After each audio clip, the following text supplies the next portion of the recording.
Kings and queens, welcome back to another episode of Faith Helps Podcast, and I am your host, Diamond Booth, and welcome back. And if this is your first time here, I am glad that you're here. All right, so I'm gonna go ahead and jump right into it. Okay, so last week, we had a wonderful discussion on forgiveness, really. Like, what is that really? And I'm sure we could dive so much more into that topic, but I actually am going to shift gears a little bit today.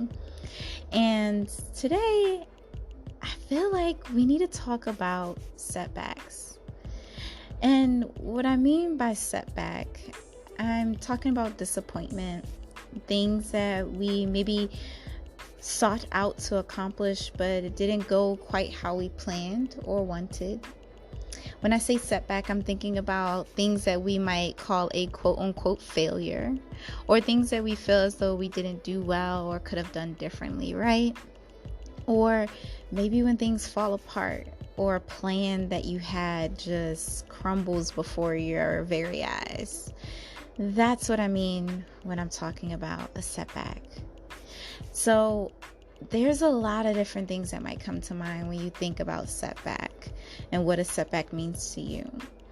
But in all, I think it's okay if we sum it up as a experience in which something doesn't go as planned. And this can mean something didn't go as planned, or something unexpectedly happened outside of your plans or desires and things that you would have hoped for. How do we bounce back from that? Before we talk about how to bounce back from it, I want to pump the brakes and invite you to rewind and think back to a setback you've experienced in your own life. I know this might not be the most comfortable thing to do, and yet it is still very necessary. Oftentimes we speed past the setback and want to just jump right into problem solving or avoiding it, or just complete denial that it's even happened, right? Well, that's where more mistakes end up happening, because we're trying to problem solve before we've assessed what's going on, or we're avoiding it instead of confronting it, or we're living in denial instead of radically accepting what is true and what are the facts. So I want to acknowledge that there are times when you maybe are in a more urgent state or situation, or a setback that requires an urgent response or immediate response. You may not have time in those circumstances to pause and process this and think all mindfully about it. I understand that. So, number one, these skills, this whole conversation we're about to have, it's not a one-size-fits-all type of thing. These are just things to keep in mind as you are continuing to grow and challenge yourself to work towards a better version of yourself, but also to thrive in this world where there will be a lot of challenges and frustrations and things that we feel like cause us to regress or backslide, or things that just don't go as we wish or wanted. So I give this disclaimer because application of this process of how to actually get through a setback and bounce back, it will vary. How you apply it will vary depending on the immediacy of the situation, or also it may depend on other people involved. There are so many different variables, but for this time, I want to talk about it in a general sense. And also, I want to acknowledge that the better you get at building up a foundation for anything, the better you'll be able to quickly implement it when you are in those times of crisis or immediate or urgent response is needed. So I just wanted to give that disclaimer.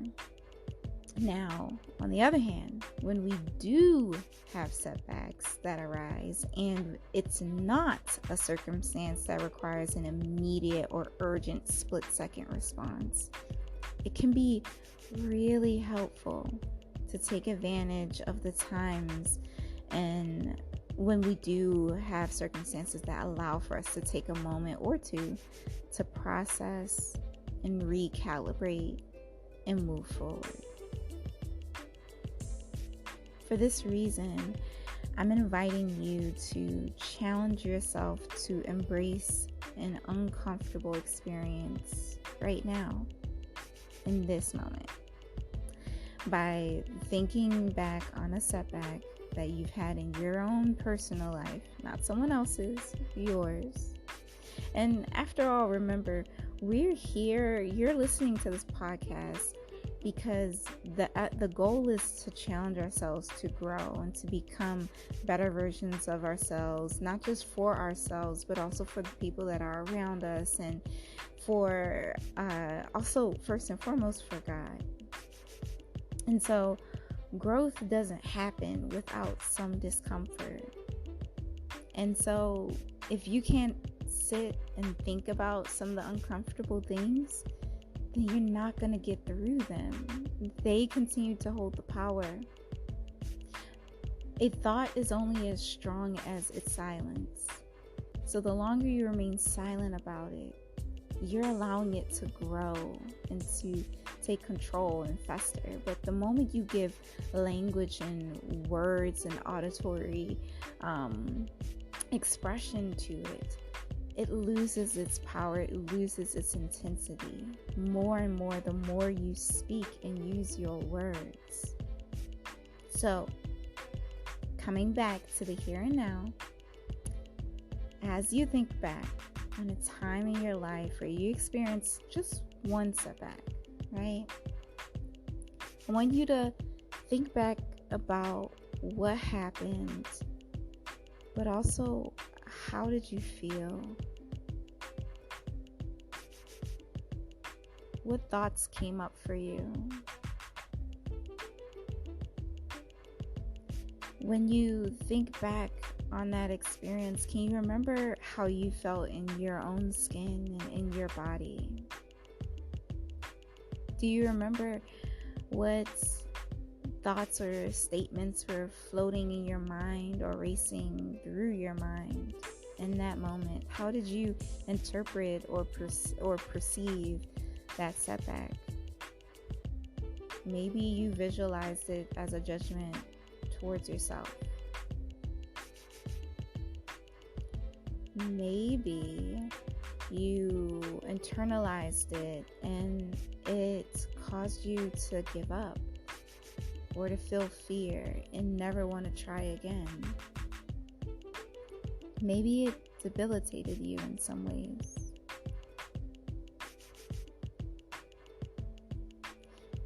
And now that you have that moment in your mind, I want you to ask yourself now, in the here and now, the version of you that is listening right now, I want you to ask that version of yourself, did I allow that setback to hinder me, stop my dreams? Did I get over it? How did I get over it? Did I just avoid it or live in denial of it? What did you do, and how is the result of what you did or didn't do showing up in your life now? The hardest part about any setback that we experience in our life is that initial blow. That moment of disappointment, discouragement, maybe even shock and surprise. That can be so crippling. And if you don't process it in a healthy way, it can lead to a lot of long-lasting concerns and problems later on in your life in future situations. How do you not get stuck in that? How do you keep yourself from going down the slippery slope of disappointment and discouragement and allowing it to take reins over the rest of your life, or keeping you from pursuing a dream that you once had? A lot of businesses never got started because that initial blow took that entrepreneur out, and they weren't able to bounce back from it because they became discouraged. A lot of ideas and inventions are not made right now because that initial blow took people out and they were too afraid to even try again. I also want to acknowledge that sometimes it's not just the fear of failure. Again, sometimes it's the fear of how much it cost you. Whenever you're pursuing something in life, or you're dreaming about something, or you're wanting something, or you have a certain vision for your life, and here comes something unexpected that just tramples all over it and burns down that castle, it can be so easy to just sit and watch the flames. And then when the ashes are there, to walk away.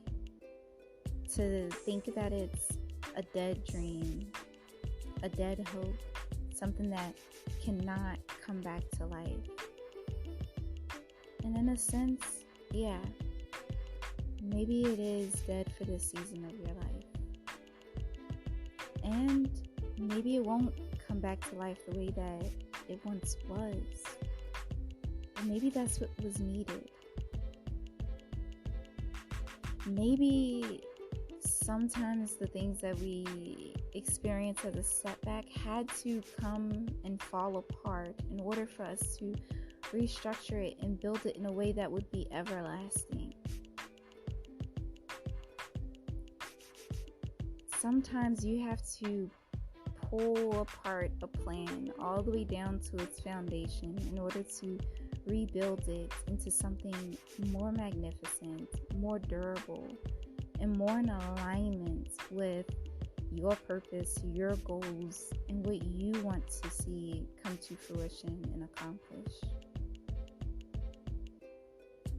So the first part of getting past that initial blow is taking a moment to just freeze. Stop moving. Don't jump right into problem solving. Don't immediately just stuff the feelings and avoid them. Take a moment to just stop and be still. And then assess what you're feeling. Assess the facts of the situation and what actually happened. When I mean facts, looking at what happened without judgment, without your interpretation of what it means, just what happened. Sometimes once we start to intertwine our own interpretations and judgments about, or our emotions about what is happening, it clouds us from seeing the facts. And then we end up seeing it in a light that isn't as realistic. In other words, we start to catastrophize and ends up feeling and being much worse than it actually is. But if we just stop for a moment and freeze and be still, assess one, what we're feeling, so that we can be aware of what emotions might be influencing how we're perceiving whatever is happening or happened. We can then actually make a step towards mindfully and with wisdom decide, what do I need to do? What do I not need to do? Do I need to consult with someone? Do I need to maybe talk with a wise counsel or someone who has more experience with this situation. Maybe I need to consult with a therapist in this moment if it's something that's more interpersonal or something related to your own personal mental and emotional health. And this can be helpful because getting another outside perspective can help you separate what is being interpreted by your emotions versus what are the actual facts of the situation. Sometimes when we're in the midst of a setback, we can't see out of it. We just see it and feel consumed by it, and we can't get a good external perspective without a little bit of help. Once you do that, then you plan what you want to do next, and you make those steps. But the first part is, how are you perceiving that initial blow? Are you seeing it as the end of a dream? Are you seeing it as a death sentence to whatever hopes that you had? Are you seeing it as redirection? Or maybe you're seeing it as confirmation. What I mean by that is, sometimes I like to say that there are two different types of people, and I'm sure that there are probably many more that could be added, but I want to look at just two types of people when it comes to how you are interpreting a setback, right? I think the first group is, you see a setback happen or you experience a setback in your life and you interpret it as, this is redirection. This means that I was pursuing the wrong thing. Maybe it was a bad idea to pursue this business venture. Maybe this is just a sign that I shouldn't be doing it, right? That's one way of looking at it. The second way of looking at it, the second group of people, they see the setback or setbacks as confirmation that they are exactly where they're supposed to be. I felt so inspired a couple of weeks ago. I was watching one of my favorite comedians, Dale Elliott, and he was talking about how when he's pursuing something, he just experiences challenge after challenge after challenge, or setback after setback when he's pursuing something. He said that he doesn't view it as, oh, okay, give up. Instead, he views it as, this is confirmation that I'm working on and pursuing exactly something that I should be. And if I push myself a little harder, if I continue fighting a little longer, eventually it will come into fruition. Eventually I will succeed. Eventually I will bounce back.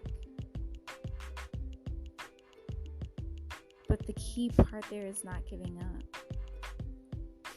I'm not here to tell you that there's a right or wrong way to look at a setback in your life.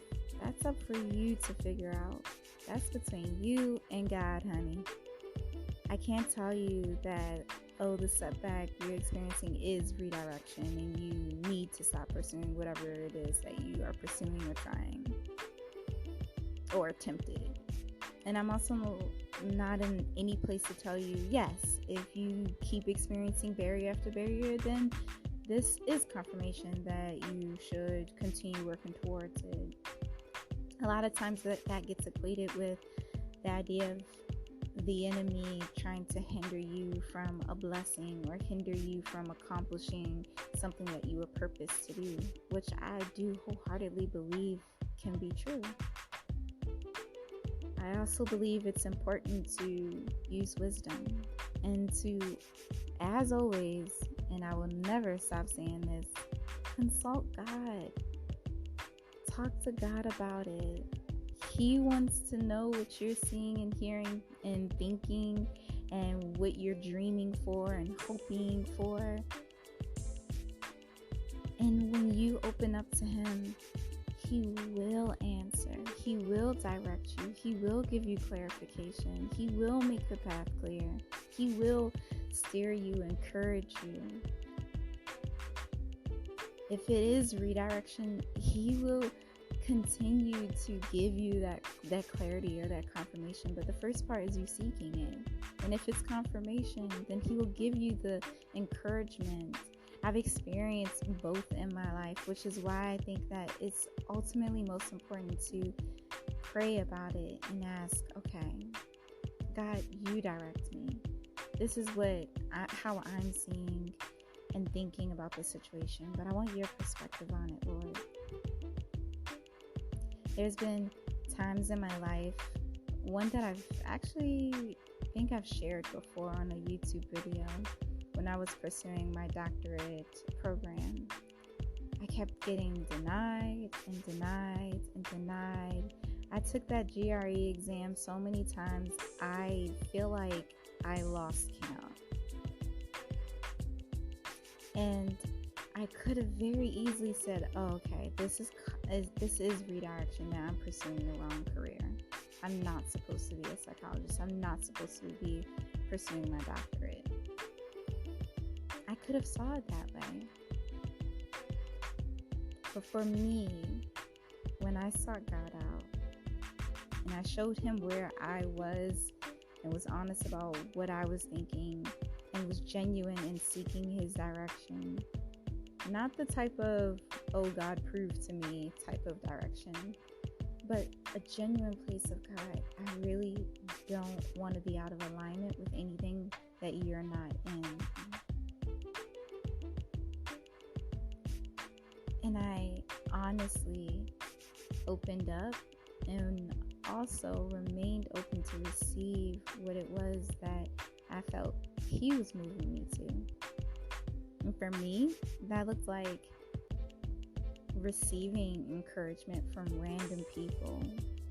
It looked like me noticing that my desire and the calling that I felt, that pressure and that passion, wasn't dying inside of me. It didn't go anywhere. So if it's still there, it's there for a reason. And here I am now, almost 6 years later, completing my doctorate, finishing it up. All because I didn't just assume it was redirection and give up on it. I stayed attuned with myself. I took moments to be still and assess. And then I also consulted. For me, it was God. Of course, I had mentors and friends and my parents, my mom and dad, encouraging me and empowering me and uplifting me. That helped a lot too. And I also recognize that not everyone has that. That's why sometimes it's so important for us to know how to be our own best cheerleader. Don't get me wrong, there's been times when I've had to be my own cheerleader for things that I believed in and no one else did. So my hope for you is that when you are experiencing a setback, ask yourself, how am I interpreting this? How am I perceiving this? And also be open to actually ask God to direct you. Is this a situation where you need to be redirected, or is this confirmation that you are pursuing the right path? And yes, it is a bit of a fight getting there, but you will succeed.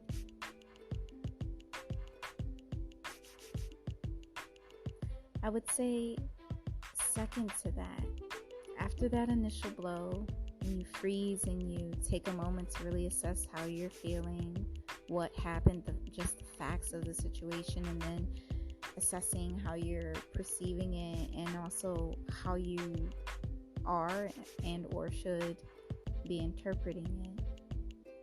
The second part is being intentional about what you need to do moving forward. And that starts with regaining your momentum. Because initially, you are going to lose some of your encouragement. You're going to feel that disappointment. You're going to feel discouraged. And you may not feel motivated. So how do you regain that momentum? Well, number one, it's being honest. Number two, as I said, consulting, whether with a therapist, your mentor, wise counsel, a close friend that is trustworthy and actually healthy and can actually give you wise advice or feedback and direction. These are the people that can help, one, encourage you and enlighten you and motivate you, and that's great. And I would add to that, having a way to encourage yourself. So when you experience a setback, whatever it is that you were pursuing, whatever dream it was that you were working towards, write it down. Make it visible. Draw it out. Every dream, every goal that I have for myself is in a physical format in some shape, way, or form. If it's not written down in one of my journals or on a sticky note in my car, it is in my collage book or my vision or on a vision board somewhere. But I make sure that I have a visual representation of what I'm working towards. The whole out of sight, out of mind thing is real.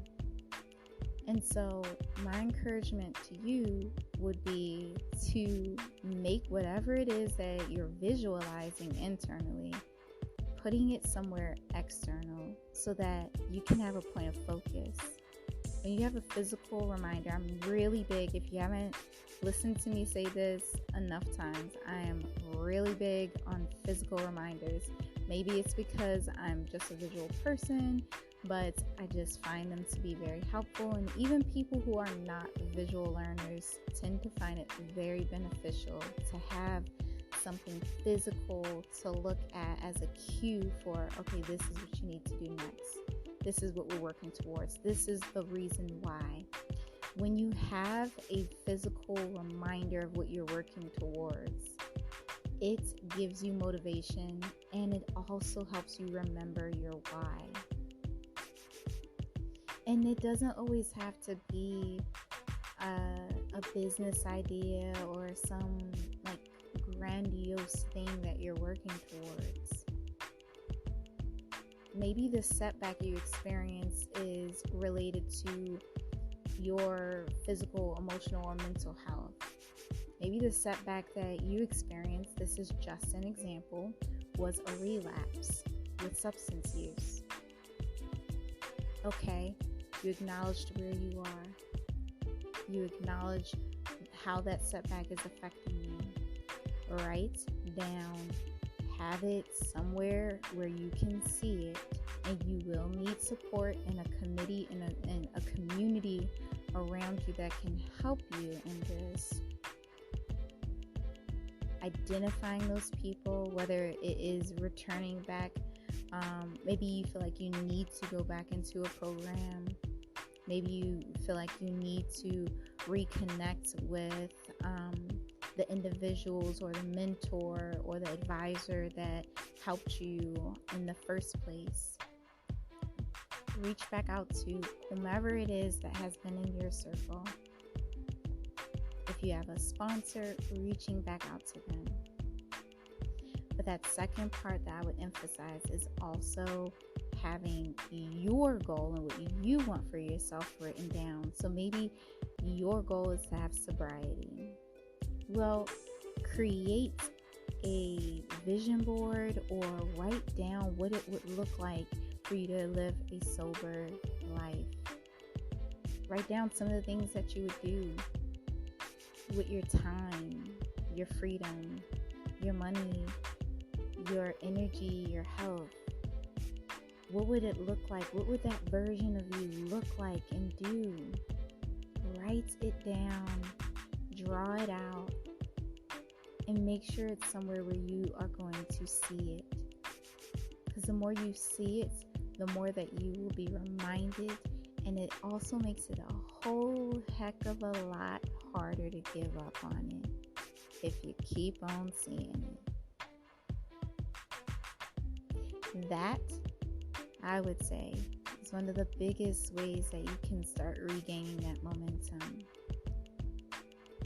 So one part of regaining momentum is your community. Comes from that community, the support system, whether it's a setback that's more interpersonal or personally related, or something that's more business related, right? And then the second part is having visual reminders. So something that you can see, and that can be a visual cue to, okay, this is what I'm working towards. This is what I want for me. This is what I want to accomplish. This is what I want to see come into fruition. This is the business plan that I am pursuing. Once you've written that down and you've made it visible, or you've drawn it out, or created a vision board, whatever it is that you've chosen, and you've made sure that it is somewhere where you're going to see it, start developing a plan. What do you want to do next? What are the steps that you want to take? What do you need to do? Because there's a difference between what you want to do and what you need to do. Take into consideration the differences so that you can make wise decisions on how to proceed mindfully. As you're writing out your plan, I would think it would be a good idea to not be the only one looking at that plan. So running it past someone that is trustworthy, honest, but also someone who has your best interests at heart and is also God-led. Honestly, I have to come back to that, because the wrong person, even with the greatest intentions and the most loving intentions for you, can still steer you wrong. And even then, that doesn't mean that just because someone's God-led that should, okay, believe them, move on. God-led, but also checking in with God for yourself too. Those simple actions can be so helpful as you're developing your plan and fine-tuning the next steps that you want to take moving forward. And then once you've made that plan, make sure that the goals that you have are actually goals that make sense and goals that you can accomplish within the time frame that you've allowed yourself. So, for example, you may remember a few episodes ago, if you've been hanging with me faithfully, I mentioned something about SMART goals. SMART goals, it's actually an acronym, and the S stands for specific, making sure that your goals are clear and specific. What exactly is it that you're trying to accomplish or do? The M in SMART stands for measurable. So defining measurable assets, defining measurable ways. How are you going to determine and assess that you've accomplished what the goal is that you are pursuing? What is going to be your way of tracking your progress? The A stands for attainable. So confirming that your goals are something that you can actually achieve and that they're realistic. Sometimes we can create goals that are very, very lofty and large and maybe more long-term, and they are wonderful, and I'm not telling you not to have them, but when you are going about accomplishing them, make sure that you're structuring them and putting them into bite-sized pieces that are going to be realistic based off of your time, resources, your energy, and your capacity. And have you made sure that either one, you are putting in place whatever it is that you need to create, to turn these goals into being attainable? Because I know a lot of times we come into the question of, well, where is faith? We have to have faith that God will just provide. Yes, and God said have wisdom. So there's a balance. So I'll leave you with that. Making sure there are things that are realistic, that you can attain, and that you can, that you will be able to pursue and achieve based off of what it is that you may need, or resources, whatever is coming up for you. The R stands for relevant, which is this goal, is whatever you're working towards relevant? Relevant to your morals, what you want? Is it relevant to your overarching purpose and what you're pursuing? Is it in or out of alignment of your morals and values and overall goal, the larger goal that you may be having in mind, whether it's a business or something personally related? And then the T stands for time-based. So, in other words, making sure your plan is timely, making sure your goal is something that you've actually set a time frame for. What this means is, it's not very wise to say, okay, I am going to have my LLC verified by the end of the year. That has a time, but I would challenge you to make that more specific, because by the end of the year means that you're saying anywhere within 12 months you're going to do it. Sometimes having too much vagueness in when you actually want to accomplish a goal is exactly how we slip into procrastination. And we put it off, and then we don't do it. So having a specific date, a specific time, whether that's by 5 o'clock today, I'm going to have XYZ done. By March 23rd, I'm going to have XYZ done. Or I will have made the call to so-and-so by Saturday. Be specific with your time so that you can hold yourself accountable and avoid slipping into procrastination.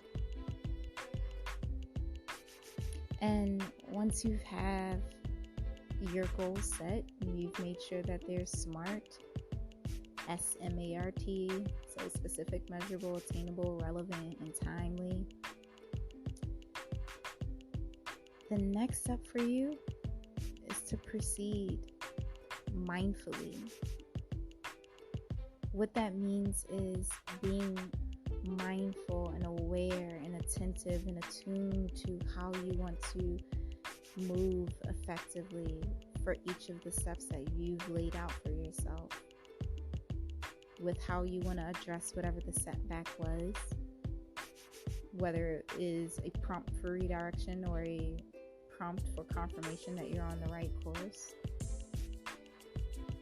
And maybe in order to proceed in a mindful and wise way, you need to actually take some time to breathe and or grieve whatever it is that was upsetting or felt like a setback.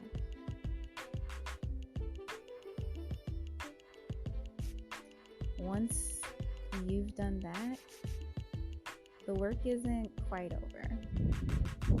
I know it would be nice to just say, okay, that's it.